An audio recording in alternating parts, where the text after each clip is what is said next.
Diamo il benvenuto a Claudia Zucchetto di Sardegna Libera, la leader del movimento, a cui chiediamo vari argomenti, di appunto approfondire vari argomenti, naturalmente sui suoi temi che sono quasi sempre legati alla solidarietà. Partiamo, Claudia, dall'immigrazione, cioè che in questo momento è uno dei temi di grande attualità, con problemi nel Mediterraneo, guerre e soprattutto con questa indifferenza da parte dell'Europa, di nazioni come Germania, Francia, lo stesso Regno Unito, che lasciano un po' di stucco. Ma non c'è da aspettarsi nulla dall'Europa, nel senso che gli Stati europei e i governi degli Stati europei sono gli stessi che concorrono a destabilizzare il mondo. Per cui ciò che a me un po' lascia perplesso è il modo di affrontare il problema sull'immigrazione, nel senso che si pone immediatamente l'aspetto logistico, dove li mettiamo, li vogliamo o non li vogliamo, certo. Tutto è estremamente banale. Perché bisogna partire dal presupposto che le grandi migrazioni che hanno accompagnato la storia dell'uomo non le ha mai fermate nessuno le ha mai fermate e niente. Per cui si pone un problema obiettivamente di affrontare l'emergenza e neanche come emergenza, come fenomeno naturale. Gli immigrati hanno diritto ad essere ospitati e innanzitutto hanno diritto alla fuga, certo. Perché io ad esempio per la mia sopravvivenza e ciascuno di noi per la propria sopravvivenza vuole garantito il diritto alla fuga in tutte le situazioni. La fuga da che cosa e da dove? Allora c'è lì il punto, c'è chi... Perché queste persone, perché interi popoli hanno tendenza a fuggire? Fuggono perché c'è un processo di destabilizzazione del mondo che è stata studiata a tavolino. La destabilizzazione del mondo dove tutto deve saltare in aria, perché? Perché poi l'ordine mondiale deve essere ridefinito, ridisegnato, in base a che cosa? In base alle nuove esigenze di spartizione, di accaparramento e di spartizione delle risorse. Per certo. Cui queste persone che fuggono proprio anche dalle loro ricchezze. Perché? Perché l'Europa insieme all'America, complice il terrorismo internazionale, ci ha messo la zampa e quindi loro bussano alle nostre porte, ecco, noi dobbiamo ospitarli. Certo Claudia, però portiamo il discorso in Sardegna, che è la quinta regione per quanto riguarda il numero di immigrati nell'ultimo anno. Ecco, cosa si può fare? Per esempio la Bossi-Fini andrebbe annullata, ma per carità, va annullata. E poi sì. Cosa si può fare a livello regionale per andare incontro alle esigenze di questa gente, questa povera gente? Innanzitutto se ne fa un problema più grande di quanto non sia, per cui stanno incutendo il sentimento della paura fra di noi, quando non è assolutamente il caso.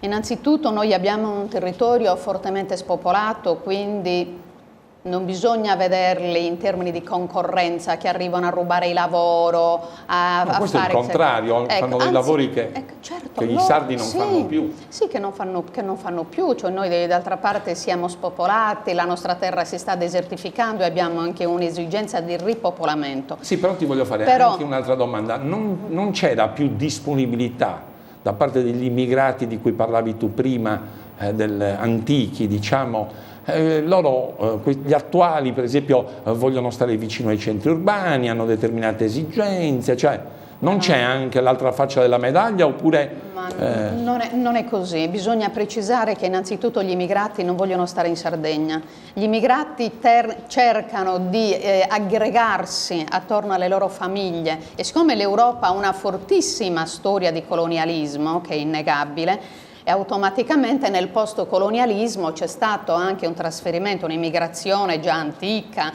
di africani nei paesi come la Francia, eccetera, eccetera. Certo. Per cui è normale che abbiano la tendenza ad andare ad aggregarsi alle loro famiglie che sono già radicate in Europa.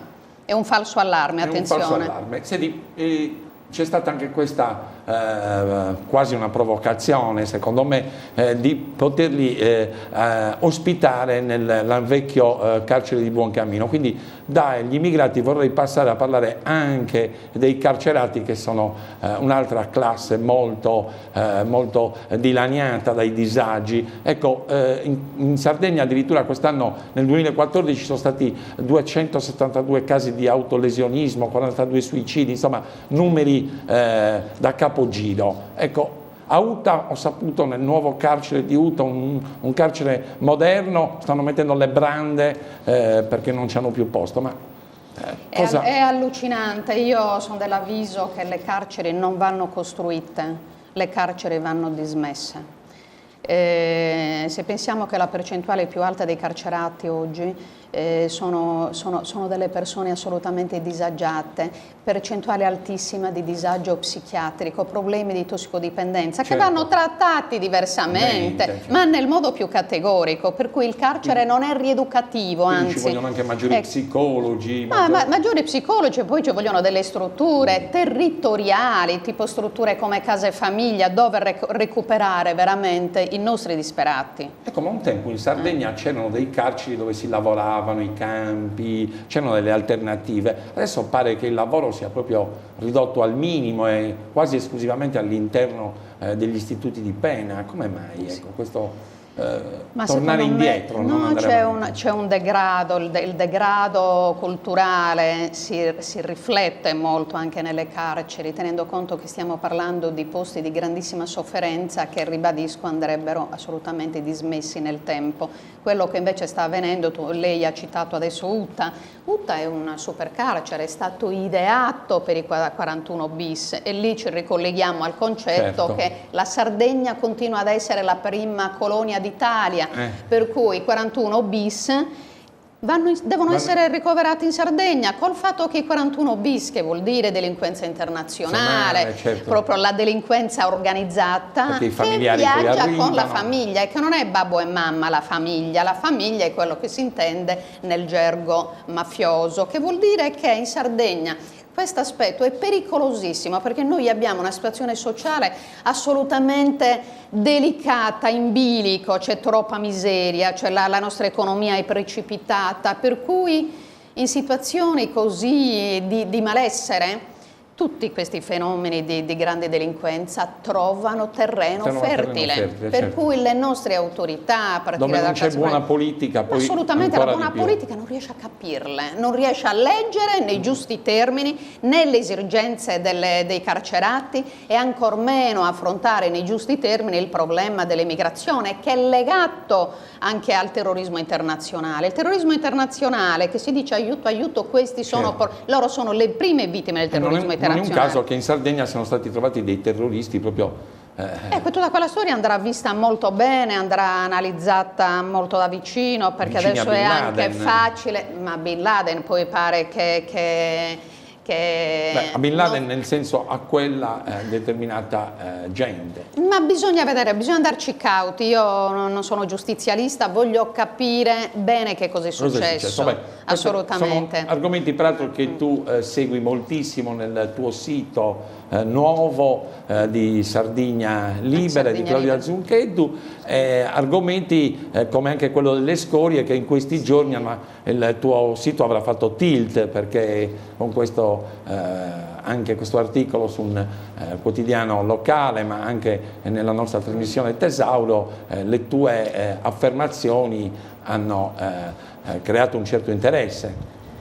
Come mai? Ho creato interesse e noi ci dobbiamo preoccupare davvero, perché se noi abbiamo una rappresentanza istituzionale debole a Roma, è debole nella nostra nazione sarda, perché è nazione sarda a tutti gli effetti, se è così debole, la preoccupazione è che le scorie le portino davvero, oppure che giochino a ricattarci. Alla fine non vi porteremo le scorie, ma vi militarizziamo ulteriormente, quindi addio dismissione dei poligoni e soprattutto addio bonifiche, che è lì la fronte del lavoro. Ma di quello che tu hai detto, quello che ha creato più attenzione è stato appunto sulle malattie, sul fatto che la gente non vuole assolutamente frugare in questi argomenti perché c'è il rischio di perdere troppe risorse economiche. Ma non solo ma per tutto, ma noi vogliamo parlare anche di economie di cui poco si parla. Samazzai, adesso ho fatto un nome così come si gioca a tirare il numeretto. Samazzai ha un cementificio.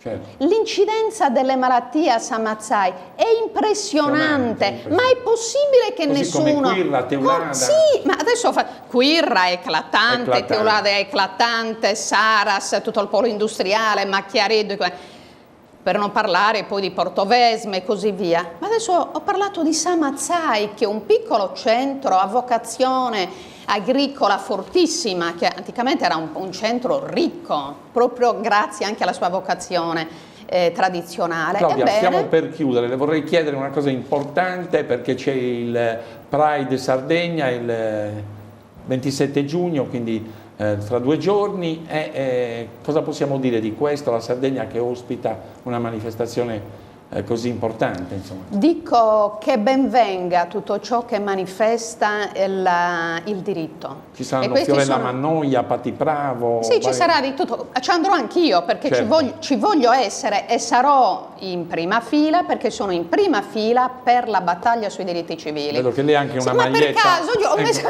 una maglietta. Non prevedevo la domanda, ho messo la maglietta delle tamburine, che è questo gruppo di donne agguerrite, molto battagliere, che sostengono tutte le lotte nei nostri territori. Ecco, io resterei a parlare per ore con Claudia Zuncheddu, ma praticamente la nostra intervista si chiude qui. Ringraziamo il leader di Sardegna Libera e vi diamo appuntamento ai nostri telegiornali. Grazie a voi, grazie.